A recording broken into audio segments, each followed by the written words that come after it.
বেনামাজি নাকি বলেছে যে আমি নামাজ টামাজ পড়ি না, তবে আমি আপনাদের সাথে আছি, আপনাদেরকে জিতাইলে আমি কি শহীদের মর্যাদা পাবো না? বলতেছে পাইবা। তো আমি জান্নাতে যাবো না? কই যাইবা। তারা মনে করবে যে আমরা তাদের শত্রু, কিন্তু মূলত আমরা তাদের শত্রু না, বরং আমরাই তাদের বন্ধু। আমরা তাদেরকে বলতেছি এই দুনিয়ার তুচ্ছ ক্ষমতার জন্য আপনি ইসলামকে বিকৃতি ঘটায়েন না। এমন একজন ব্যক্তিকে তোমরা আজকে হত্যা করতেছো, এটা হচ্ছে সেই উসমান, যে উসমান রাতে নামাজে দাঁড়ালে নামাজেই কোরআন খতম করে ফেলে। মুখে বলা মুসলিম আজকে বাংলার জমিনে 15 থেকে 16 কোটি মুখে বলা মুসলিম, কিন্তু বাংলার জমিনে একজন স্কলার এসে বক্তব্য দিবে সেই তৌফিকই হয়নি। 15 কোটি মুসলিম পারে নাই তাকে এনে বক্তব্য দেওয়াতে। 15 কোটি মুসলিম পারে নাই, তার মানে জেনে নেন তাহলে 4 কোটি আহলে হাদিস বাংলাদেশে ক্ষমতায় আসতে পারবে না। আজকে বাংলার জমিনে যদি আপনারা মুসলিম হয়ে থাকেন, তাহলে আপনাদের চাওয়ার উপরে আল্লাহ সুবহানাহু ওয়া তাআলা ইসলাম দেবে, কিন্তু আপনারা তো চাচ্ছেন না ইসলাম। যারা মদ খায় তারা চায় না ইসলাম, যারা জেনা করে তারা চায় না ইসলাম। বর্তমান কলেজের মেয়েরা কি চাইবে যে আমি জেনা করবার আমাকে রজম করে দেখ? বিবাহিতরা পরকিয়া করতেছেন, এ কি চাইবে যে ওকে প্রকাশ্যে রজম করে দেওয়া হোক? তাহলে ও তো ইসলাম চাইবে না। যে বিষয় নিয়ে কথা বলতে বলা হয়েছে এটা বড়দেরই কাজ, এটা তাদেরই দায়িত্ব। আর তারা আজকে 2 দিন ধরে তাদের জ্ঞান গর্ব দৃষ্টিভঙ্গি তুলে ধরে তারা তাদের দায়িত্ব কিছুটা হলেও পুরা করেছে। আশ্চর্যের বিষয় হলো যে এখন যেহেতু বড়দের কাজ, তারাই বলবে আমাকে যখন বলা হয়েছে ছোট হয়ে, তাহলে আমি এটা নিলাম কেন, এটাকে স্কিপ করে দিতাম। কেন এই বিষয়টা নিয়ে কথা বলতে দাঁড়িয়েছি সেটা আমারটা প্রাধান্য পাক বা না পাক, কিন্তু সাহস কেন করলাম এটার কয়েকটা রিজন বা কারণ আছে। সেটা শুরু করি, তারপরেই 10 মিনিটের মধ্যে বক্তব্যটা শেষ করে দেব ইনশাআল্লাহ। কিন্তু তার আগে দেখতে পাচ্ছি এমন একটা চালাকি করা হয়েছে। ধরেন ইচ্ছা ছিল যে যদি কোনোভাবে মিস হয়ে যেত তো যেত, কারণ আগামীকাল ক্ষমতায় যারা আসবে তারা কিন্তু চেহারাগুলোকে ভুলবে না। এখন চাচ্ছে যে বড়রাই শুধু মার খাবে, একে অলগে ঢুকিয়ে দিই, বুঝছেন? কারণ এই যে মাথাগুলা দেখতেছে যে ক্যামেরা বন্দি হয়ে যাচ্ছে। আমরা তো ওই আওতায় আসছি যে এদেরকে চিহ্নিত করা হবে, কারণ বাংলাদেশ বা পৃথিবীটাই হয়ে গেছে এমন, কে কাকে ঠকাবে, কে কাকে চেপে ধরবে, ওই ক্ষমতার দিকে চলে গেছে। ক্ষমতা, রাষ্ট্র ক্ষমতা ও ক্ষমতা ওলাদের দিকে চলে গেছে। এখানে ওই আল্লাহ সুবহানাহু ওয়া তাআলা যে নীতি দিয়ে আমাদেরকে পৃথিবীতে পাঠিয়েছিলেন, এই নীতি এখন আর কেউ গ্রহণ করছে না। এখন সব নীতি তারা নিজেরা বানিয়েছে। কাদের মতো? ওই যে মুসা আলাইহিস সালামের পরে যখন তালুত বলেছিল যে তোমাদের মালিক হবে, নবী বলেছিল তোমাদের মালিক হবে তালুত, কারণ আল্লাহ তাকে বাসতাতান ফিল জিসমি বিল ইলমি ওয়াল জিসম, যে আল্লাহ তাকে ইলম এবং গায়ের শক্তি দিয়ে তোমাদের কাছে পাঠিয়েছে। কিন্তু তার জাতিরা বলেছিল সে কিভাবে আমাদের নেতা হবে, মালিক হবে? ওয়ালাম ইউতা সাআতাম মিনাল মাল, তাকে তো অজস্র সম্পত্তির মালিকই করা হয় নাই। আর এই ঘটনাটা আপনারা কোরআনে দেখে নেবেন, হঠাৎ করে মনে পড়লো তাই বললাম। বাকারাতে আছে, বাকারাতে আপনি 240-এর পরে গিয়ে পেয়ে যাবেন 45-46 এই আয়াতগুলোতে। সাধারণ জনগণের থিওরি হলো মালিক হবে সেই ব্যক্তি যার কাছে ওঢেল সম্পত্তি আছে, যার কাছে অনেক টাকা। এটা আজকার থিওরি না, এটা আজ থেকে 2-3 হাজার বছর আগের মানুষের থিওরি। তারাও মনে করত যে ক্ষমতার মালিক হবে তারা যাদের টাকা পয়সা আছে, যাদের জনবল আছে। কিন্তু আল্লাহ সুবহানাহু ওয়া তাআলার নীতি তখন থেকেই ছিল ক্ষমতা রাষ্ট্রনায়ক হবে যার জ্ঞান আছে, যার বিচার বিশ্লেষণের বুদ্ধি বিচক্ষণ, এমন ব্যক্তিরা হবে রাষ্ট্রের নায়ক। এটা আল্লাহর পক্ষ থেকে। ওই নীতিটা এখন পর্যন্ত বহাল আছে। কিন্তু পৃথিবীর মুসলিম যেভাবে ইসলামের বিধান শরিয়া বহু কিছুকে নিজের জীবন থেকে ছুঁড়ে ফেলে দিয়েছে, রাষ্ট্র ক্ষমতার ক্ষেত্রেও তারা ইসলামের একটা থিওরিও নেয়নি।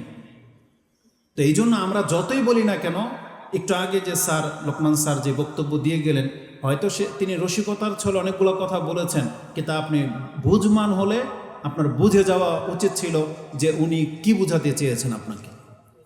তো যেহেতু আমাদেরকে দায়িত্ব দেওয়া হয়েছে, তো আমি কেন নিলাম সে কারণ 2টা বলি। প্রথমত, বিদ্যা বুদ্ধির দিক থেকে আমরা সবাই অল্প বিদ্যার লোক, কিন্তু তাই বলে যে আপনি সবসময় অজ্ঞই থেকে যাবেন এটা উচিত না।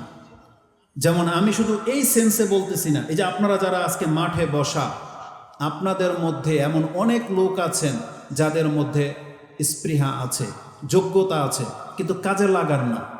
আপনাকে সব সময় শ্রোতা হয়ে এই নিচে বসে থাকার জন্য আপনি জন্ম হননি। আপনাকে একটু চেষ্টা করলেই আপনি ওখান থেকে এখানে আসতে পারেন। কিন্তু অধিকাংশ মুসলিম যুবকরা সেই ইচ্ছাটা আপনি করতেছেন না। আপনার সেই মেধাটা আপনি খেলতামশায়, অলসতায় নষ্ট করে দিচ্ছেন। এটা মোটেও উচিত নয়। আমিও একটা সময় এখানেই ছিলাম, এখনও এখানেই থাকি, কিন্তু এতটুকু আপনি জেনে নেন যে এখানে আসতে আপনাকে শুধু একটু মেহনত লাগবে, আল্লাহর অনুগ্রহ লাগবে, একটু বড়দের সাপোর্ট লাগবে, আর আপনার একটু মেহনত লাগবে। তাহলে আর আপনি হয়তো সবসময় শ্রোতা হিসেবেই না, বরং আপনার কিছু আপনি জাতিকে দিতে পারেন। আর এতে জাতির উপকার হোক বা না হোক, আপনার উপকার হবে। কারণ আপনি যখন কিছু দেওয়ার জন্য দাঁড়াবেন, তো আপনি কিছু প্রথমে নিবেন, নিয়ে দিতে পারলে দিবেন, না পারলে কোনো ক্ষতি নাই, কিন্তু আপনার উপকার হবে। তো এই জন্য যখন আমাকে এই বিষয়টা নিয়ে কথা বলতে বলা হয়েছে, একটু সাহস করে দেখলাম যে দেখি বিষয়টাতে আছে কি, যদিও খুব সেন্সিটিভ। সাহস করে নিলাম, তাতে আমার উপকার হয়েছে, অনেক কিছু জেনেছি। যেমন প্রত্যেকটা শেখের কিছু কিছু বক্তব্য তো আমরা দেখে নেব পরে ইনশাআল্লাহ। এই ব্যাপারে যথেষ্ট জ্ঞান আপনারা পাবেন। তো আমরাও যখন স্টাডি করেছি এই 10 মিনিট কথা বলার জন্য, তাতে অনেকগুলো কিছু ঘাটতে হয়েছে, দেখতে হয়েছে। তখন দেখলাম যে না, নিজের উপকার হয়েছে। এটা একটা কারণ। দ্বিতীয় কারণ হচ্ছে যে বিষয়টা এতটা জটিল না, এটা মুতাশাবিহার অন্তর্ভুক্ত না, যে অস্পষ্ট বিষয় এই ছোট ব্যক্তিরা কেন এই বিষয় নিয়ে কথা বলে। বিষয়টা হচ্ছে একেবারে স্পষ্ট, আর এটা হচ্ছে কোরআন সুন্নাহ দ্বারা স্পষ্ট। কেন বললাম স্পষ্ট? এটা এই জন্য সাহস করেছি কারণ আমরা ইসলামে বিশ্বাসী। এটা আমি আমার থিওরি বলতেছি। আমরা দেখতে পাচ্ছি আল্লাহ সুবহানাহু ওয়া তাআলা ইসলামকে পূর্ণ ঘোষণা করেছেন, তাও আজ থেকে 1400 বছর আগেই। রাসূলুল্লাহ সাল্লাল্লাহু আলাইহি ওয়াসাল্লামের জীবদ্দশাতেই তিনি আমাদেরকে জানিয়ে দিয়েছেন যে ইসলাম পূর্ণ। যে ইসলামের মধ্যে জুতা কোন পায়ে পরতে হবে এইটা শিক্ষা দেওয়া হয়েছে, যেটা আপনার মানে ইবাদতের সাথে যায় না, জাস্ট একটা আদব, যে জুতা কোন পায়ে পরবেন এটা ইসলাম শিখিয়েছে। একটা মুসলিম নয়, অমুসলিমের সাথে কি আচরণ করতে হবে সেই দিক নির্দেশনাও ইসলাম দিয়েছে। বাথরুমে কিভাবে ঢুকবেন সেটাও ইসলাম দিয়েছে। একটা পশুর সাথে, পশু পাখির সাথে, পশু পাখির যে হক অধিকার আছে, কিভাবে এটা আপনি পুরা করবেন এই শিক্ষাও ইসলামে আছে। এত ছোট ছোট বিষয় নিয়ে যখন ইসলাম কথা বলেছে, আপনি এটা ভাবলেন কি করে যে আমাদের মালিক আমাদেরকে জমিনে বসবাস করতে বলেছে, তার বহু বিধান কায়েম করতে বলেছে, আর তিনি রাষ্ট্র কিভাবে পরিচালনা করতে হবে, রাষ্ট্র দখল করতে হবে, এটা না শিখিয়ে আমাদেরকে ছেড়ে দেওয়া হয়েছে? না। কারণ ওই যে বললাম যে জুতা কোন পায়ে পরতে হবে এটাও যখন ইসলাম শিখিয়েছে, আপনাকে জানতে হবে আমাদের রব আমাদেরকে এটাও শিখিয়েছে যে ঘর থেকে পার্লামেন্ট পর্যন্ত একজন মুসলিম কিভাবে বসতে পারে। আল্লাহ সুবহানাহু ওয়া তাআলা অনেককে করে দেখিয়েছেন। যেমন ইউসুফ আলাইহিস সালাম, তাকে তার ভাইয়েরা হত্যা করতে চেয়েছিল, আল্লাহর কৌশল আমাদেরকে দেখিয়ে দিয়েছেন যে কিভাবে একজন পরিত্যক্ত ব্যক্তিকে রাষ্ট্রের ক্ষমতায় নিয়ে যাওয়া যায়, আল্লাহ দেখিয়ে দিয়েছেন। ফেরাউন ধ্বংস করতে চেয়েছিল হককে, আল্লাহ হককে বাতিলের ঘরে লালন পালন করে দেখিয়ে দিয়েছেন। তো এটা হচ্ছে আল্লাহর ক্ষমতা। তারপর আল্লাহ সুবহানাহু ওয়া তাআলা তিনি এমন কোনো ক্ষমতা প্রয়োগ করে নাই আমাদের নবী মুহাম্মদ সাল্লাল্লাহু আলাইহি সাল্লামের ক্ষেত্রে, বরং কিভাবে লড়াই করে ক্ষমতায় আসতে হয় সেটাও আল্লাহ আমাদের নবী মুহাম্মদ সাল্লাল্লাহু আলাইহি সাল্লামের মাধ্যমে আমাদেরকে শিক্ষা দিয়েছেন। তো আমাদের কাছে কোরআন হাদিস থাকতে এত কেন অস্পষ্টতা? আপনি কেন বুঝেন না যে কিভাবে রাষ্ট্রে আপনি ইসলাম নিয়ে আসবেন, যেখানে আপনার নবীকে উত্তম আদর্শ করে আমাদের কাছে প্রেরণ করা হয়েছে? তাহলে বিষয়টা স্পষ্ট। তার মানে আল্লাহর পক্ষ থেকে আমি দাবি করলাম যে আল্লাহর পক্ষ থেকে জানানো হয়েছে যে কিভাবে একটা রাষ্ট্রে আল্লাহর দাওয়াত প্রচার হবে, আর কিভাবে সেখানে সেই দাওয়াত টিকে যাবে, আর সেই অনুসারীরা সেই মতবাদের উপরে একটা রাষ্ট্র চালাবে। এটা আল্লাহ শিখিয়েছেন। এখন প্রশ্ন হলো আপনি সেটা জানেন কিনা, আর জানলে মানবেন কিনা, এটা হচ্ছে প্রশ্ন। যদি জানতে হয় তাহলে আপনি কোরআন হাদিস পড়বেন, আর জানার পরে আপনি মানবেন কিনা এটা হচ্ছে আজকে এই সালাফি কনফারেন্সের দাবি। যদি মানেন তাহলে জেনে নেন, যেই দিন থেকে মানা শুরু করে দিবেন আপনার হাতে ক্ষমতা আসতে বেশি দিন লাগবে না। শুধু মান্যওয়ালা লোকগুলোকে আমরা মিসিং পাচ্ছি। যেই দিন দেখব তাদের তাদাদ, তাদের সংখ্যা বেড়ে গেছে, আপনি জেনে নেন আল্লাহ সুবহানাহু ওয়া তাআলার দেখানো নীতি এটা কোনো দিন ফেল হইতে পারে না, আর এটা জিতবেই জিতবে, এটা জয়ী হবেই হবে। শুধু ওটাকে টিকানোর মতো লোক লাগবে। আসুন আমি আপনাকে দেখাই। তৃতীয় কারণ যেটা সব থেকে বড় সাহস এখান থেকেই হয়েছে, যে আল্লাহ সুবহানাহু ওয়া তাআলা আমাদেরকে যেহেতু শিক্ষা দিয়েছেন, তাহলে এই বিষয়টা বলতে এত দুর্বলতা কেন বা এত ভয় কেন? আমাদেরকে তো শুধু কথাই না বলতে হবে, আমাদেরকে তো অস্ত্র ধরতে বলা হয় নাই, শুধু ওই নীতিটা জাতির কাছে পেশ করতে হবে যে কিসের ভিত্তিতে আমরা এই রাষ্ট্রটাকে আল্লাহর দিন প্রতিষ্ঠা করে দেখাবো। আর আল্লাহ সুবহানাহু ওয়া তাআলা আমাদেরকে তো সব কিছু জানিয়ে দিয়েছেন। তো এটা বলতে বলতে যখন আমি বক্তব্যটা সাজাচ্ছিলাম, সুবহানাল্লাহ, হঠাৎ করে, এটা গতকালকে রাতের ঘটনা, আমি 3 বার বক্তব্যটাকে ডিলিট করেছি, আবার লিখেছি। কেন? হঠাৎ করে একটা হাদিস আমার সামনে আসছে। এই হাদিসটা শুধু আজকের বক্তব্যের জন্য না, এটা আমাদের প্রত্যেকটা যারা এই যে হোয়াটসঅ্যাপে, ফেসবুকে, ইউটিউবে বা যারা লেখালেখি করেন, প্রচার প্রসার করেন, দাওয়াতি কাজ করেন, তাদের জন্য এই হাদিসটা খুবই জরুরি। আজকের যেমন এই কনফারেন্সের জন্য জরুরি, এটা প্রত্যেকটা দায়ের জন্য আমি মনে করি জরুরি। যে আমি বললে তো কি না কি বলে ফেলতে পারতাম, কিন্তু কেন আজকে থেমে যাচ্ছি এই বিষয় নিয়ে, কেন আগে বাড়বো না? কারণ ওমর রাদিয়াল্লাহু তাআলার জীবনী থেকে একটা ঘটনা ইমাম বুখারী রাহিমাহুল্লাহ কোট করেছেন। ওমর রাদিয়াল্লাহু তাআলার জীবনের সর্বশেষ বছর, তিনি যখন হজ করলেন, তার জীবনের সর্বশেষ হজ, তারপরেই কিন্তু তার ইন্তেকাল হয়েছে মদিনাতে ফিরে গিয়ে।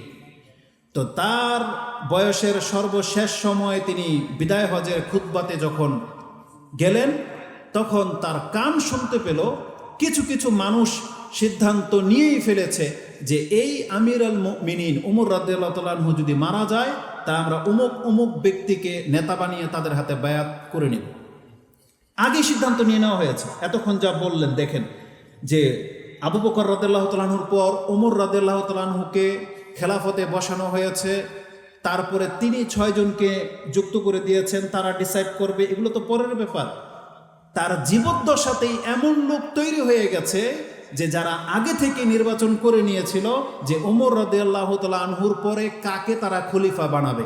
এই কথাটা যখন ওমর রাদিয়াল্লাহু তাআলা আনহুর কানে আসছে, তখন তিনি অনেক বেশি রাগান্বিত হয়ে গেলেন। তখনই সিদ্ধান্ত নিয়ে নিলেন এখনই মিনার ময়দানে দাঁড়াবে এবং খুতবা দেবে পুরো জাতির সামনে খুব শক্ত ভাষায়। আর ওমর রাদিয়াল্লাহু তাআলা আনহু মেজাজের খেলাফ যখন গেছে কথা, কারণ এটা হকের খেলাফ, তখন তিনি কি না করতে পারতেন সেই ভাষণে। যখনই তিনি ইচ্ছা পোষণ করেছেন, সেখানকার আরেকজন জ্ঞানী, তার নাম হচ্ছেন আব্দুর রহমান বিন আউফ। এই আব্দুর রহমান বিন আউফ ওই যে 6 জন উপদেষ্টার একজন। তিনি তখন ওমর রাদিয়াল্লাহু তাআলা আনহুকে নিষেধ করলেন, ইয়া আমিরাল মুমিনিন লা তাফাল, আপনি এখন বক্তব্যে যেয়েন না, এখন মিজাজ গরম, আর এমন একটা জাতির সামনে আপনি বক্তব্য দিতে চেয়েছেন। এই সময় এই জাতির পরিচয়টা তিনি তুলে ধরেছিলেন। লা তাফাল ফা ইন্নাল মৌসিমা ইয়াজমাউ রাআ আন-নাস। এটা এমন একটা মৌসুম, হজের মৌসুমটা, এখানে সব পরহেজগাররাই আসে না, জ্ঞানীরাই আসে না, এখানে অনেক নির্বুদ্রা আসে, দুষ্ট প্রকৃতির লোকেরা আসে, হই হাল্লা পার্টি যারা, তারা আসে। দেখেন না আজকের বর্তমানে হজের মাঠে কারা যায়? অধিকাংশরা সেলফি তোলা লোক যায়। হজ উমরাতে তাদের সংখ্যা বেশি। কয়জন জ্ঞানীরা হজ করতে যায়? অধিকাংশদেরই হচ্ছে ওই যে হারাম টাকা, লোক দেখানো, তারপরে একটু রিফ্রেশ হতে যায়। কেউ হয়তো নেকির জন্য যায়, কেউ অন্য কোনো ফয়দার জন্য যায়, এইভাবে অনেক বেশি ভিড় জমায়। আর তখনকার যুগে আপনি হয়তো আমার কথাটাকে ছুঁড়ে ফেলে দিতে পারতেন, কিন্তু এটা সাহাবীর কথা, বুখারীর হাদিস। তিনি ভাষাগুলো যেটা বলেছে, আমি এটার বাংলা তর্জমা আপনার কাছে করতে পারবো না, আপনি বুখারীতে দেখে নেন। তাদেরকে ইতর বলা হয়েছে, দুষ্ট বা মন্দ লোকদের ভিড় এটা। এখানে একবারে জ্ঞানীরা আসে না, আম পাবলিক। তিনি বলতে চেয়েছেন এখানে সব সাধারণ মানুষ উপস্থিত। আপনি যদি এখন তাদের সামনে বক্তব্য দেন, রেজাল্টটা বিপরীত হবে। কেমন বিপরীত হবে? তিনি বলেছিলেন ফাইন্নাহুম হুমুল্লাযিনা ইয়াগলিবুনা আলা কুরবিকা হিনা তাকুম ফিন্নাস, আপনি যখন এই মানুষগুলোর সামনে দাঁড়াবেন তখন কিছু চাটুকার ওই যে মানে আকবরই আসে না, এমন কিছু লোক হট্টগোল করে আপনার সামনে চলে আসবে আপনার নৈকট্যের দোহাই দিয়ে, সেই পুরো মজলিসটাকে গরম করে ফেলবে। আপনি যে এখন কি বলতে চাচ্ছেন, কি বুঝাবেন, তারা এই কথা নেবে না। তারা কি করবে? ওয়ানা আখশা, আমার ভয় হচ্ছে, আন তাকুমু ফাতাকুলু মাকালাতান, আপনি উঠে যখন এখন কিছু বলবেন, ইউতাইয়িরুহা আনকা কুল্লু মুতাইয়ির, প্রত্যেক ব্যক্তি যারা কথাকে রটায় ছড়ায় তারা আপনার মুখের কথাগুলোকে নিয়ে দ্রুত পৃথিবীতে ছড়িয়ে দেবে, কিন্তু তারা বুঝতে চাইবে না আপনি কোন সেন্সে কথাগুলো বলতেছেন, সেই বোধ শক্তি তাদের মধ্যে নাই। তবে আমি আপনাকে সাজেস্ট করব, আপনি আমহিল, অপেক্ষা করেন, হাত্তা তাকদামুল মদিনা, মদিনাতে যাওয়া পর্যন্ত আপনি অপেক্ষা করেন। কারণ মদিনাতে যারা রেখে আসছেন, যারা বসবাস করে, তারা কারা? ফাইন্নাহা দারুল হিজরা ওয়াস সুন্নাহ, ওটা হচ্ছে হিজরতের এলাকা, এটা হচ্ছে রাসূলের সুন্নতের শহর। এবং তিনি বলেছিলেন ফাতাখলুসু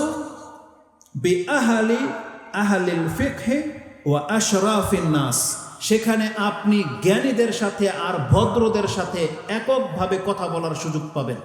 এবং আপনি যা বোঝাতে চান এই রাষ্ট্র খলিফার আপনার পরে কে হবে এই সংক্রান্ত বিষয়, তারা যে সিদ্ধান্ত নিয়ে ভুল করেছে, যেটা বুঝাতে চান, এটা এই জ্ঞানীদের কাছে বললে তারা সেটা বুঝবে, আপনার কথা আপনি প্রশান্তির সাথে বলতে পারবেন। বলা হয়েছে ফাতাকুলু মা কুলতা মুতামাক্কিনান, আপনি প্রশান্তির সাথে ধীরস্থিরর সাথে তাদেরকে কথা বললে তারা বুঝবে যে আপনি কি বুঝাতে চান। তারপরে ওমর রাদিয়াল্লাহু তাআলা তার উপদেশ শুনে তিনি তাই করলেন, তিনি মিনার ময়দানে হাজার লাখো মানুষের সামনে বক্তব্য দেওয়া থেকে বিরত থাকলেন, তিনি মদিনাতে গেলেন এবং মদিনাতে গিয়ে প্রথম জুমাতেই তিনি এই বিষয়টা নিয়ে খুতবায় দাঁড়ালেন এবং তিনি ডিটেলস আলোচনা করলেন যে আবু বকর রাদিয়াল্লাহু তাআলা আনহুকে কিভাবে খলিফা বানানো হয়েছিল আর ওই খেলাফতটা আমার পর্যন্ত কিভাবে আসছে, এটা তিনি ডিটেলস ওখানে বললেন। এখন এই যে প্রথম টুকরাটা, যে সব জায়গায় সব কিছু বলতে হয় না, সবার সামনে বলতে হয় না। এখন আপনারা যারা আমাদের সামনে আছেন, আপনারা হয়তো আমাদেরই লোক, আমাদেরই আকিদার, আমাদেরই মানহাজের, হয়তো অনেক কিছু বোঝেন কোরআন হাদিসের, কিন্তু এই যে মিডিয়া, এগুলো রেকর্ড হয়ে যাচ্ছে, এগুলো পুরো ওয়ার্ল্ডে ছড়াবে, যত বাংলা ভাষাভাষী আছে তাদের কাছে যাবে। আমাদের এমনি শত্রু বেশি, সালাফি মানহাজের শত্রু সব দল, যত মাযহাব আছে, যত বাতিলি ফেরকা আছে, সব হচ্ছে শত্রু।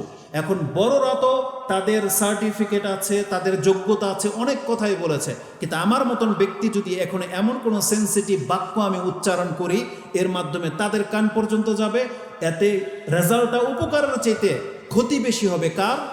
এই জামিয়া সালাফিয়ার স্টেজের বদনাম হবে, যে এই স্টেজ থেকে এই যে দেখেন কত বাতিল কথা বলল, আমাদের সালাফে মানহাজের আলেমদের বিরুদ্ধে কথা চলে যাবে, যে এদের ঘরের লোকেরা দেখেন কি বলে। এই জন্য আমি আমার জবানকে এখানে ক্ষান্ত করতেছি, যে যেই দায়িত্বটা বড়দের, ওই দায়িত্বটা আমি নিচ্ছি না।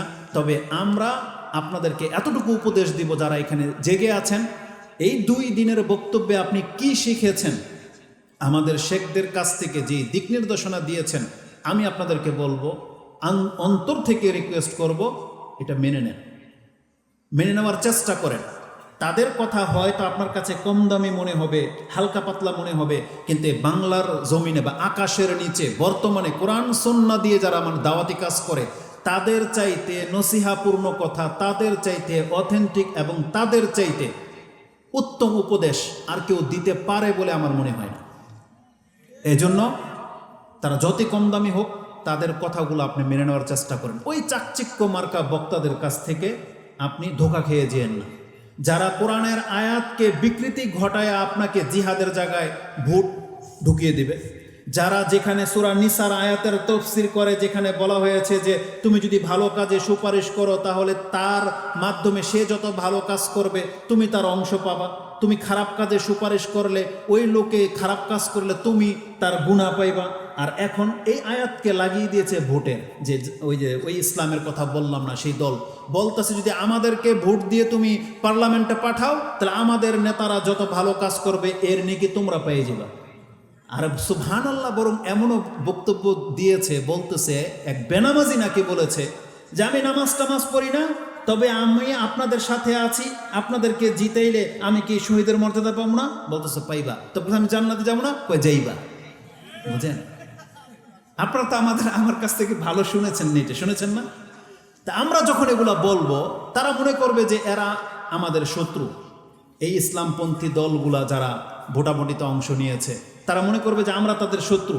কিন্তু মূলত আমরা তাদের শত্রু না, বরং আমরাই তাদের বন্ধু। বরং আমরা তাদেরকে বলতেছি, এই দুনিয়ার তুচ্ছ ক্ষমতার জন্য আপনি ইসলামকে বিকৃতি ঘটায়েন না।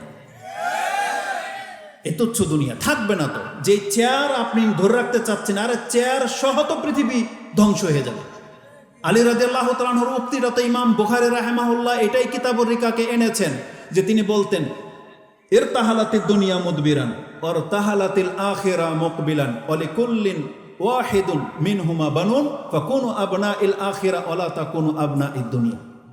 যে তুমি দুনিয়ার সন্তান হয়েও না, দুনিয়া তোমাকে রেখে দিয়ে চলে যাচ্ছে, পরকাল কবর তোমার সামনের দিক থেকে ধেয়ে আসছে। এই জন্য সামান্য ক্ষমতার জন্য আপনি ইসলামটাকে ডুবায়েন না। যে ঈমান আল্লাহ দিয়েছেন সেই ঈমান নিয়ে মরার চেষ্টা করেন। এই জন্য অপব্যাখ্যা করে জাতিটাকে আর গুমরা করবেন না। আর জেনে নেন, আজকের এইখান থেকে আমি ছোট হয়ে একটা কথা তো বুঝতে পেরেছি, রাসূলুল্লাহ সাল্লাল্লাহু আলাইহি ওয়াসাল্লামের পর এই পৃথিবীতে শ্রেষ্ঠ ব্যক্তি ছিলেন চারজন। তার মধ্যে প্রথমেই ছিলেন আবু বকর সিদ্দিক রাদিয়াল্লাহু তাআলা আনহু, তার পরের ব্যক্তি ওমর রাদিয়াল্লাহু তাআলা আনহু। একটু আগে যে হাদিসটা বলেছি, নাম্বারটা তো বলিনি, এটা বুখারীতে 86 নাম্বার অধ্যায়ের 6830-এ রয়েছে। ওমর রাদিয়াল্লাহু তাআলা আনহুর মতো জান্নাতি একটা সাহাবী, একজন ব্যক্তি যার মাধ্যমে ইসলামকে আল্লাহ শক্তিশালী করেছিলেন, তার জীবদ্দশায় যদি তার জাতিরা ডিসাইড করে নিতে পারে যে আমরা কাকে ক্ষমতায় বসাবো, কারো পরামর্শ লাগলো না, তাকেও জিজ্ঞেস করে নাই, তাহলে পরবর্তীর প্রজন্ম আজ পর্যন্ত খারাপের সংখ্যা কত নিচে নেমে গেছে আপনাকে এখান থেকে শিখতে হবে। জান্নাতি সার্টিফিকেট প্রাপ্ত সাহাবী উসমান রাদিয়াল্লাহু তাআলা আনহু, তারপরে হচ্ছেন আলী রাদিয়াল্লাহু তাআলা আনহু, যাদেরকে শহীদ করে দেওয়া হয়েছে তার জাতিরাই। উসমান রাদিয়াল্লাহু তাআলা আনহুর মতন ব্যক্তি না পৃথিবীতে আজ পর্যন্ত জন্মেছেন আর জন্মাবে। রাসূল ইসলামের পরে তাদের চাইতে শ্রেষ্ঠ কোনো সন্তান পৃথিবীতে জন্মেছে? উসমান রাদিয়াল্লাহু তাআলা আনহুকে যেদিন হত্যা করা হয়, তার স্ত্রী বলেছিল ওই হত্যাকারীদেরকে যে এমন একজন ব্যক্তিকে তোমরা আজকে হত্যা করতেছো, এটা হচ্ছে সেই উসমান, যে উসমান রাতে নামাজে দাঁড়ালে নামাজেই কোরআন খতম করে ফেলে, সেই উসমানকে তোমরা আজকে হত্যা করতেছো।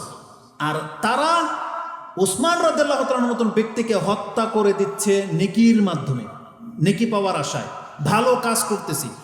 আলী রাদিয়াল্লাহু তাআলাকে হত্যা করা হয়েছে মুরতাদ ফতোয়া দিয়ে, নেকির কাজ মনে করে।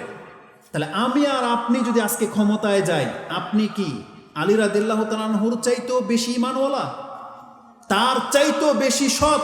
পৃথিবীর মানুষ কি তাকে গ্রহণ করে নাই? আপনাকে গ্রহণ করবে? করবে না।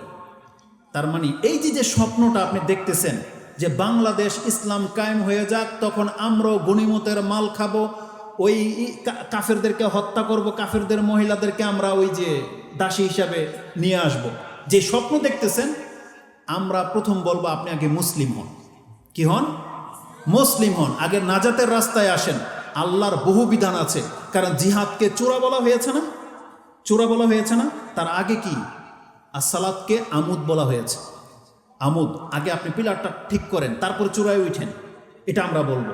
কারণ কোরআনে আল্লাহ সুবহানাহু ওয়া তাআলা সূরা আনফাল 8 নম্বর সূরাতে বলেছেন, রাসূলকে বলতেছেন, আমি যেটা দেখতে পাচ্ছি, তোমার সাথে যদি 20 জন ধৈর্য ধারণকারী ব্যক্তি থাকে, আমি আল্লাহ বলতেছি তোমরা 100 জনকে পরাজিত করতে পারবা।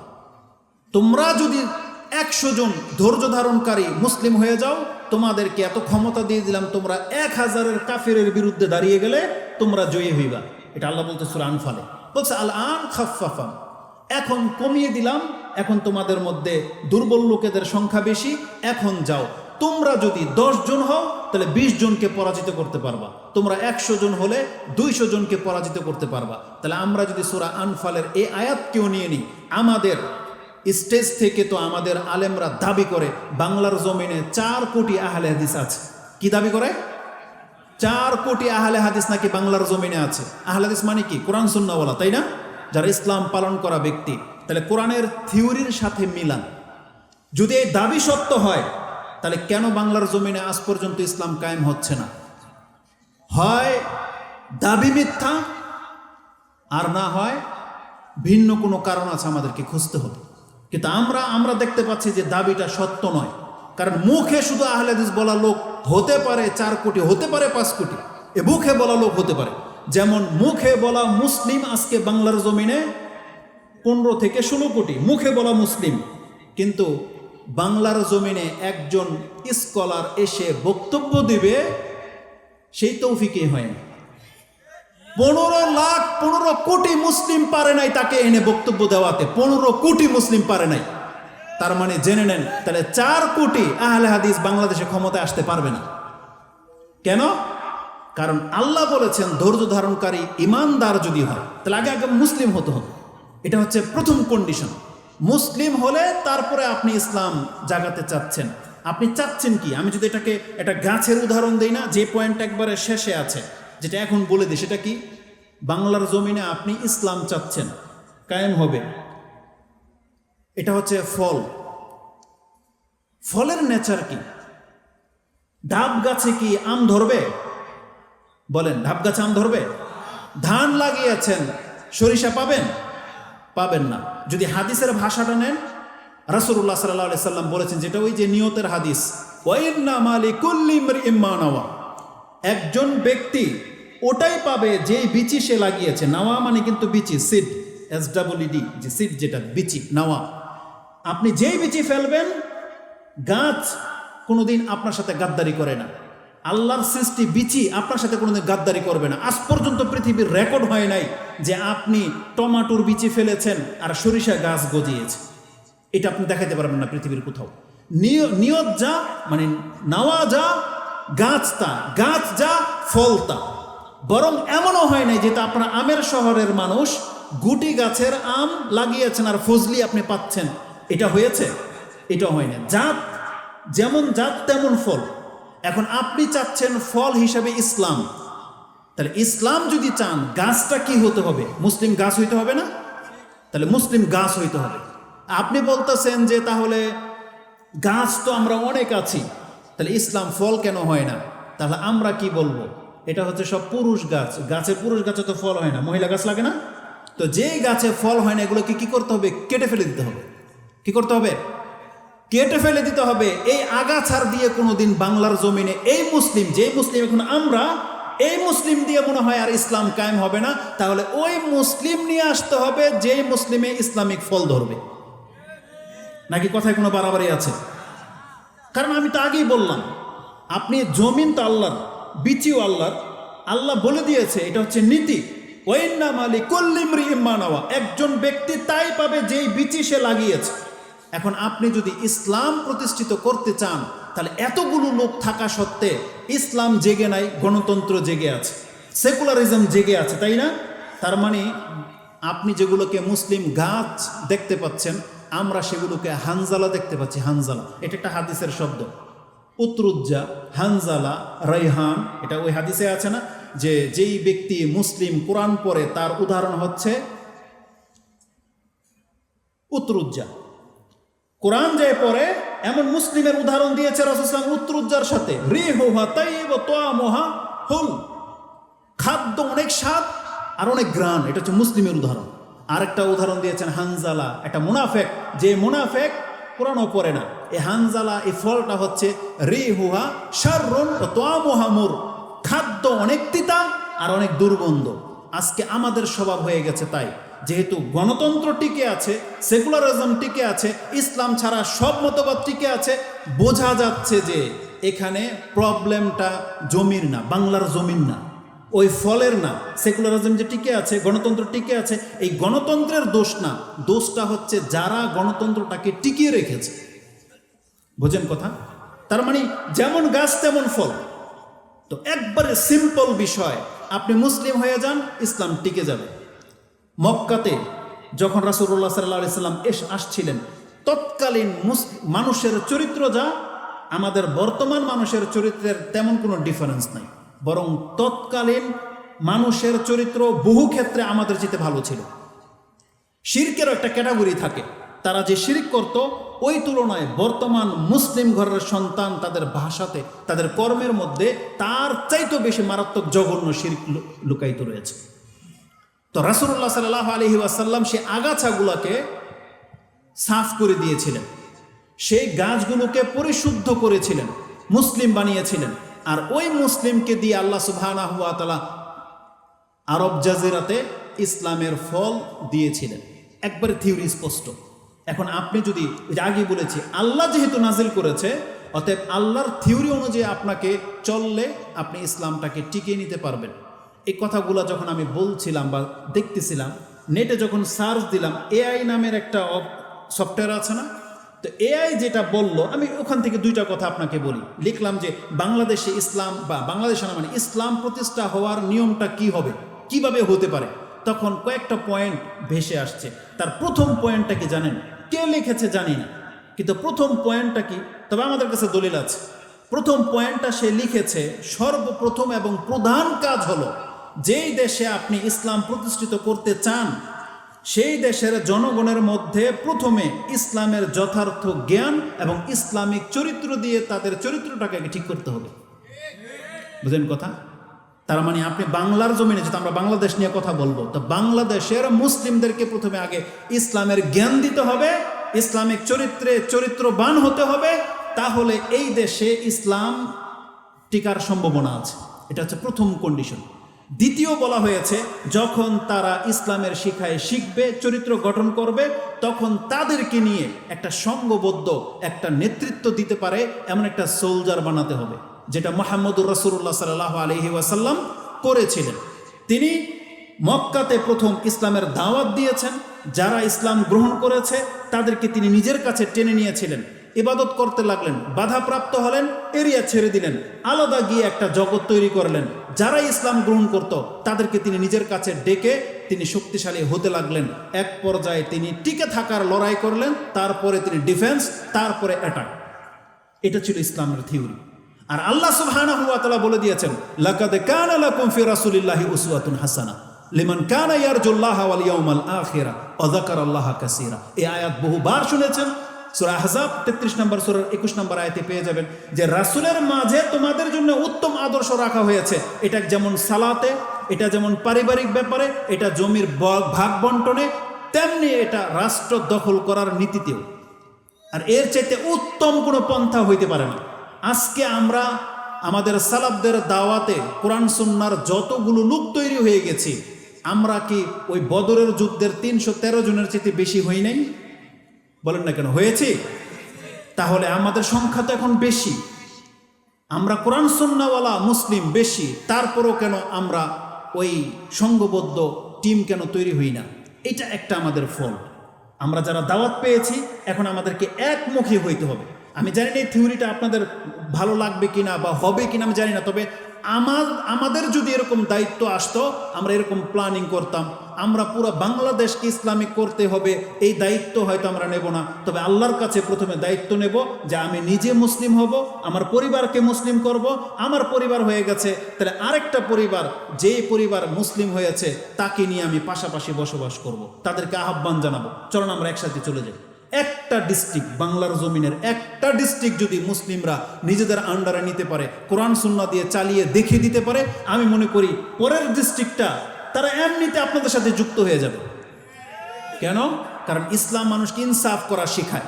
আপনি যখন আপনার ডিস্ট্রিক্টের মধ্যে এখানে কোনো গণতান্ত্রিক সিস্টেমে কোনো নেতা হবে না, আমরা যদি আহলে হাদিস নাম দিয়েই বলি সালাফি, তাদের পক্ষ থেকে ঘোষণা হবে আমাদের এই ডিস্ট্রিক্টের আমির, মেয়র বা এমপি, মন্ত্রী উনি, বিনা ভোটে আমরা সবাই ওনাকে সাপোর্ট করি, একজন নাম, সেটা যেই হোক। আমি যদি এখন যেহেতু এখানে আছি, নাম বলে তো আমাদের কোনো দ্বিধা নাই, কারণ বড়দের শ্রদ্ধা আমাদের আছে এবং বড়দের মধ্যে আমরা বিজ্ঞ কয়েকজনকে দেখতে পাচ্ছি।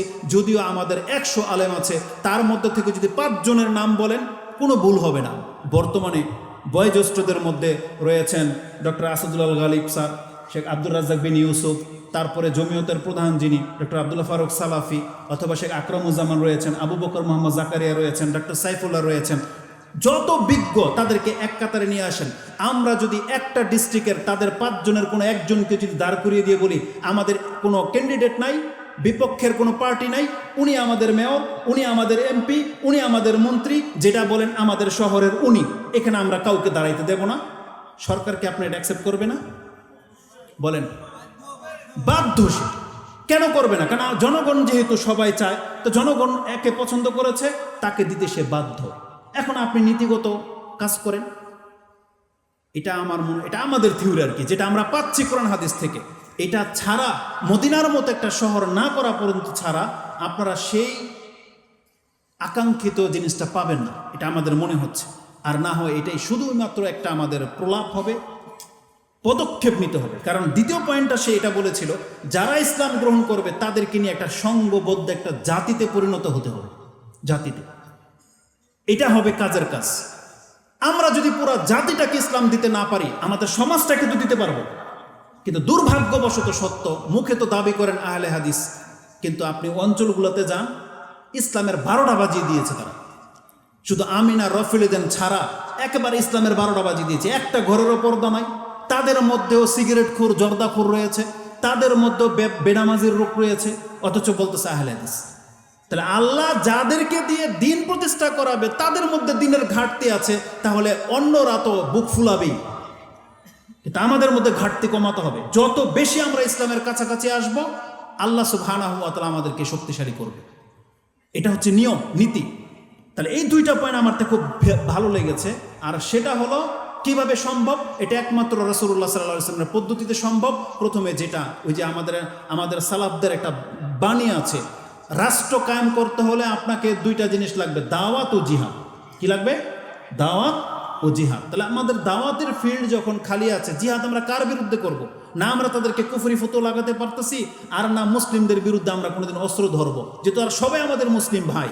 এই জন্য আমাদের একটাই রাস্তা খোলা আছে, সেটা হচ্ছে দাওয়াত, যেটা আমাদের প্রত্যেক শেখে বলতেছেন। তাহলে এই দাওয়াতটা গ্রহণ করেন। তাহলে আমরা বলবো এই দাওয়াতটা গ্রহণ করার মাধ্যমে আমাদের দেশে পরিবর্তন নিয়ে আসা সম্ভব। যেমন একটা সময় আমরা জানতাম না কোরআন হাদিস কি জিনিস, এই দাওয়াতের মাধ্যমে আমরা জেনেছি। এভাবে জাতি জানবে, তারপরে যারা মানবে, এভাবে হবে। এখন শেষের দিকে আমি চলে যাই আপনাদেরকে। এতদিন দাওয়াতের কাজটা তেমন একটা প্রকাশ্য ছিল না। যেইভাবে বর্তমানে নেটের যুগে এসে সালাফি দাওয়াতটা এত বেশি ব্যাপকতা পেয়েছে, একটা সময় সেটা ছিল না। তাহলে এত মানুষ যখন সালাফি দাওয়াত গ্রহণ করে নিচ্ছে কোরআন হাদিস, তাহলে এখন কেন রাষ্ট্র ইসলামীকরণ করার প্রচেষ্টা করা হচ্ছে না? আমি এখানে আপনাকে দেখাতে পারি দ্বিতীয় একটা কারণ আছে। যারা নিজেদেরকে আহলে হাদিস বলে দাবি করেন বা ভদ্র মুসলিম, কিন্তু অধিকাংশ যুবক পোলাপানদের মধ্যে শাহওয়াত জেগে গেছে। তারা জেনায় লিপ্ত, পরকীয়ায় লিপ্ত, নেশাতে লিপ্ত, জুয়ায় লিপ্ত, খেলতামশায় লিপ্ত। যে যুবকগুলো রাসূলুল্লাহ সাল্লাল্লাহু আলাইহি সাল্লামের ডানে বায়ে থাকতো, যে যুবকগুলো জিহাদ করত, আমাদের সেই যুবকগুলো খেলতামশায় আর মদ মস্তিতে লিপ্ত। তার মানে কুপ্রবৃত্তি, শাহওয়াতের পাপে তারা লিপ্ত হয়ে গেছে। এতদিন ইসলামের দাওয়াতটা প্রকাশ্যে ছিল না, বা সঠিক দাওয়াতটা আপনি জানতেন না, কিন্তু এখন যখন জানতেছেন কিন্তু গ্রহণ করতেছেন না। যেভাবে চরিত্রটাকে চেঞ্জ করা উচিত ছিল করতেছেন না। আপনি ওই শাহওয়াতের পেছনে পড়ে গেছেন, যার ফলে এই দিন আগে বাড়তেছে না। এটা হচ্ছে দ্বিতীয় আমাদের ত্রুটি, যে এতদিন জানতাম না ইসলাম, আর এখন আমাদেরকে জানানো হচ্ছে, কিন্তু আমরা আমাদের শেখদের কথা মানতেছি না, কোরআন হাদিসের পথে আসতেছি না, তওবা করতেছি না। এটা আমাদের বড় ত্রুটি। আর এই ত্রুটিটা স্বয়ং আল্লাহ বলেছে কোরআনে, রাসূলুল্লাহ সাল্লাল্লাহু আলাইহি সাল্লামকে জানিয়ে দিয়েছেন, হে নবী আপনি জানিয়ে দেন, পুরো পৃথিবীর মানুষ যদি, যারাই আপনার খেলাফ যাবে, আপনার ডাকে যারা আসবে না, তাদের চরিত্র কি আপনি জেনে নেন। সেটা আপনি সূরা কাসাস 28 নম্বর সূরার 50 নম্বর আয়াতে পেয়ে যাবেন। আল্লাহ সুবহানাহু ওয়া তাআলা জানিয়ে দিয়েছেন, ফাইন লাম ইয়াস্তাজিবু লাকা, তারা যদি আপনার ডাকে সাড়া না দেয়, তাহলে তাদের আসল অপরাধ যেটা, যে কারণে আপনার ডাকে তারা সাড়া দেবে না, সেটা হচ্ছে ফালাম আন্নামা ইয়াত্তাবিউনা আহওয়াআহুম, তারা তাদের মনের কুপ্রবৃত্তির লালসায় লিপ্ত। মানে জানার পরও আপনি রাসূলের পথ কেন ধরবেন না? আপনি জানতেছেন রাসূল হক, রাসূলুল্লাহ সাল্লাল্লাহু আলাইহি সাল্লামের এইটা নীতি, কিন্তু আপনি সেই নীতিতে আসতেছেন না কেন? কারণ আল্লাহ বলেছেন, ইয়ালামু ইন্নামা ইয়াত্তাবিউনা আহওয়াআহুম, তারা তাদের কুপ্রবৃত্তির অনুসারে লিপ্ত। এই জন্য আমাদের যুবকরা যদি খেলতামশা ছাড়তে না পারেন, তাহলে বাংলার জমিনে এই দাওয়াত বেশি দূর টিকবে না, বা এই ক্ষমতা আপনি পাবেন না।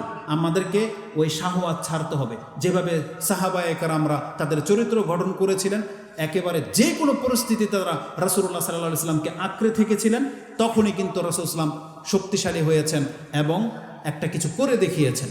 কিন্তু দুর্ভাগ্যবশত কি কারণ কি জানেন? ইসলামের একটা নীতিও আমাদের মুসলিমদের মধ্যে দেখতে পাচ্ছি না। রাসূলুল্লাহ সাল্লাল্লাহু আলাইহি ওয়াসাল্লাম বলেছিলেন, ইসলামের নীতি হলো নেতা পাপী হোক আর যাই হোক, নেতার আনুগত্য করতে হবে, এটা মুসলিমদের উপরে ফরজ, যদি নেতা তোমাকে খারাপ কাজের আদেশ না করে। কিন্তু আমরা তো আমাদের নেতাদেরকে তো প্রত্যাখ্যান করেছি। ওই যে বললাম যে ওমর রাদিয়াল্লাহু তাআলার মতন ব্যক্তি, উসমান আলী রাদিয়াল্লাহু তাআলার ব্যক্তিকেও যদি এই পৃথিবীরবাসী সবাই গ্রহণ করে নাই, তাহলে বর্তমানের নেতারা যখন নেশাখোর, চুরি বাটপারি সব কিছু করতেছে, তাদেরকে গ্রহণ করা হবে না, এটাই স্বাভাবিক। কিন্তু আফসোসটা কোথায়? আপনারা হয়তো ওই সমস্ত নেতাদেরকে গ্রহণ করেন নাই, তাতে অত বড় দুঃখ নাই।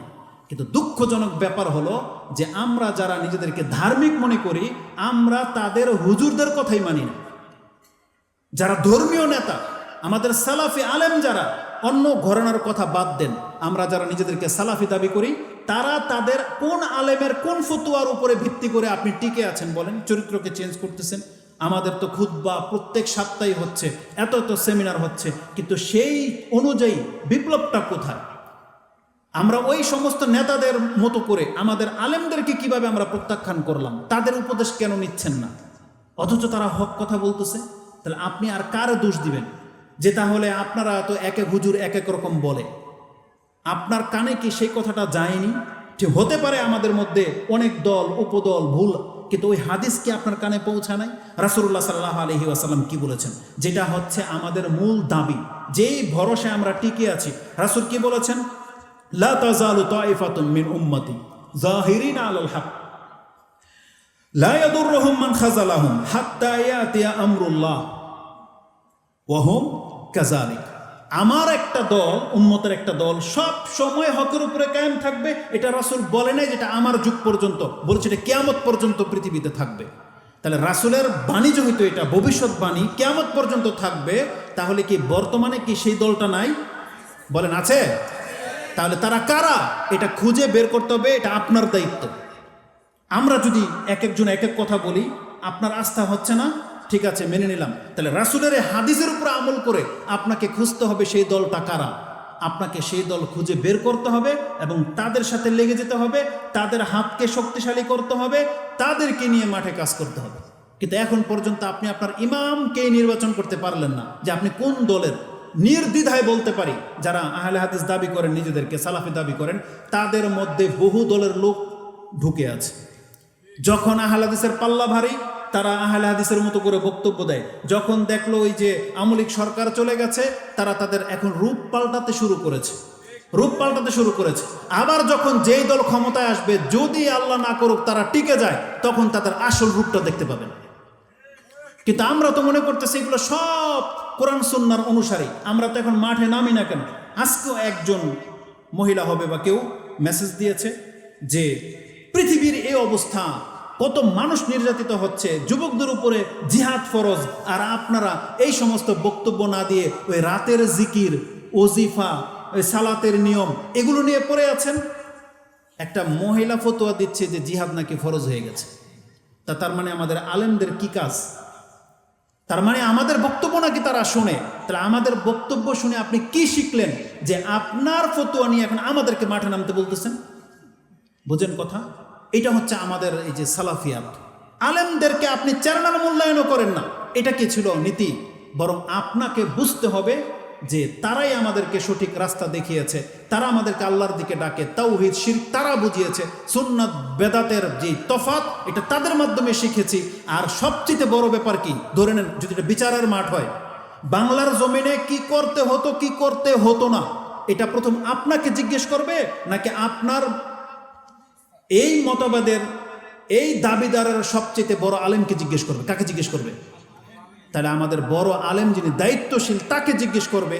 তিনি যখন ফতোয়া দিচ্ছেন না জিহাদ করতে হবে, তিনি যখন মাঠে নামাটাকে এটা তার ইলমের ভিত্তিতে পাচ্ছেন না, তাহলে আপনি নিচে বসে থেকে কিভাবে আপনি লাফান যে এরা গুমরা, এরা বুঝে না, এরা মদখালি, এরা সরকারি হয়ে গেছে, অথচ দেশের পৃথিবীর এই অবস্থা?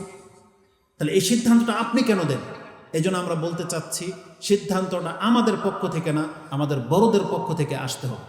আর এটা বাস্তব দেখেছি, যারাই এই যে 5 আগস্ট বলেন যুবকরা যেটা করেছে, শেখদেরকে অনেকে অনেক কথা বলেছেন, বড় শেখদেরকে, কিন্তু এখন পর্যন্ত তাদের কথা এখন পর্যন্ত হক আছে, বরং আপনাদেরটাই বাতিল প্রমাণিত হচ্ছে। আপনারা নাকি ফেতনা দূর করেছেন, অথচ ফেতনা আপনারা বাড়িয়েছেন। এই 5 আগস্ট পর্যন্ত আজ পর্যন্ত কিন্তু ফেতনা কমে নাই, বরং প্রতিদিন 5টা 10টা করে খুন হয়, জেনা হয়, ধর্ষণ হয়, চুরি বাটপারি তো আছে। তাহলে ফেতনাকে আপনি কমিয়েছেন না বাড়িয়েছেন? তাহলে আমরা যখন বলেছিলাম তখন আপনার এটা গায়ে লাগে নাই, বলছেন আমরা নাকি এর খেলাফ। আমরা কোনোদিনের খেলাফ ছিলাম না। আলহামদুলিল্লাহ একটা বড় ফেতনা আল্লাহ দূর করেছে, যে নারী নেতৃত্ব অন্তত গিয়েছে। আমরা দোয়া করি আল্লাহর কাছে দ্বিতীয়বার যেন কোনো নারী বাংলার জমিনের কোনো নেতা না হয়, পরে না আমিন। এটি ছাড়া আমরা কি করতে পারি দোয়া করা ছাড়া? আমরা আমাদের এক শেখকে জিজ্ঞেস করেছিলাম যে শেখ, নারী নেতৃত্ব তো জায়েজ নেই, হারাম, তাহলে আমরা আল্লাহর কাছে কি জবাব দেব? তখন শেখেরা এটাই বলেছিল, আমরা কবে বলেছি নারী নেতৃত্ব জায়েজ? আমরা সবসময় আমাদের শ্রোতাদেরকে, বাঙালি জাতিকে বলতেছি নারী নেতৃত্ব জায়েজ নাই। আল্লাহর কাছে আমরা এটা বলবো, আল্লাহ আমার এই জাতি আমাদের কথা শুনে নাই।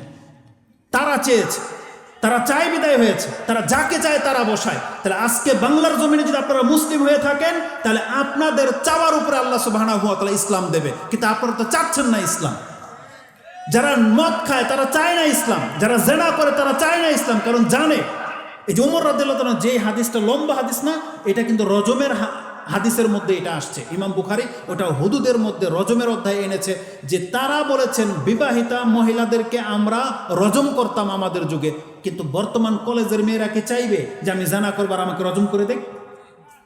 তাহলে কোন বিবাহিত পুরুষ নেতারা, অধিকাংশ নেতারা, পুরুষরা, বিবাহিতরা পরকিয়া করতেছেন, এ কি চাইবে যে ওকে প্রকাশ্যে রজম করে দেওয়া হোক?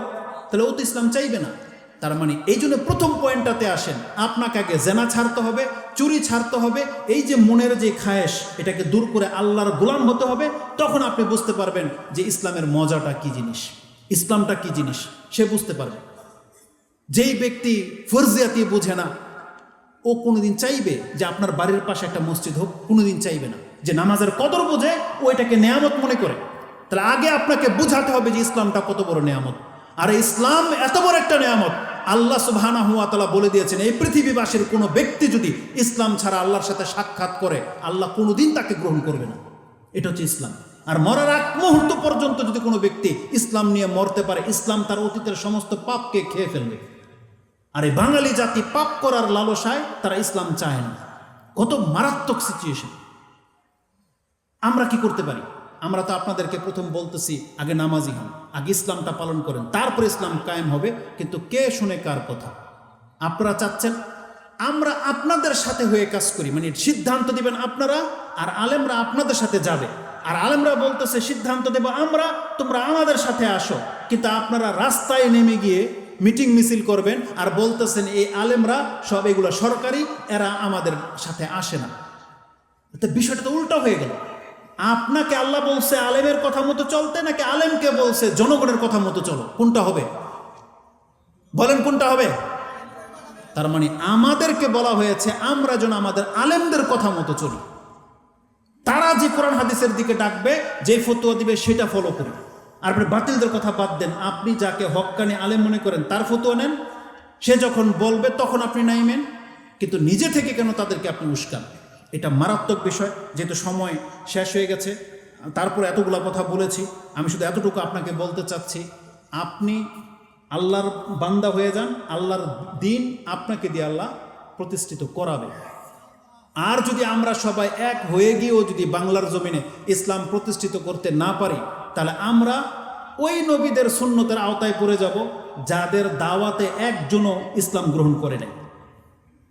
আল্লাহকে আমাদেরকে কি মানে তারপরও ধরবে যে ইসলাম কেন কায়েম করলো না? আমাদের প্রচেষ্টার উপরে আল্লাহ সুবহানাহু ওয়া তাআলা নেকি দিবে।